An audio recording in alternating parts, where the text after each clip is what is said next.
बेळगावातील चन्नम्मा चौक येथे एका चॅनलचा पत्रकार असल्याचे सांगत फिरणाऱ्या सांगली जिल्ह्यातील या पत्रकारावर येथील मार्केट पोलीस ठाण्यात गुन्हा नोंद करण्यात आला आहे। रमजान सुभान मुजावर वय वर्ष 40 राहणार संख तालुका जत जिल्हा सांगली असे संशयिताचे नाव आहे। यावेळी पोलिसांच्याकडून मिळालेली माहिती अशी की रमजान हा मंगळवारी बेळगावात आला होता। चन्नम्मा सर्कल जवळील कन्नड साहित्य भवन येथे एका सुरू असलेल्या कार्यक्रमास्थळी त्याने आपली कार घेऊन दाखल झाला।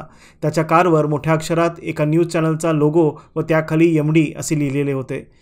त्याच चॅनलच्या स्थानिक पत्रकाराने त्याला याबाबत विचारणा केली असता त्यावेळी त्याच्याकडे ओळखपत्र व नियुक्तीपत्राची मागणी करण्यात आली। दोन्ही कागदपत्रे तपासून पाहिले असता ती बनावट असल्याचे आढळून आले। तोतया पत्रकार असल्याचे लक्षात येताच त्याच्या विरोधात मार्केट पोलिसात गुन्हा दाखल करण्यात आला। पोलिसांनी त्याची कार जप्त करून त्याच्यावर गुन्हा दाखल करून कायदेशीरपणे अटक करण्यात आली आहे।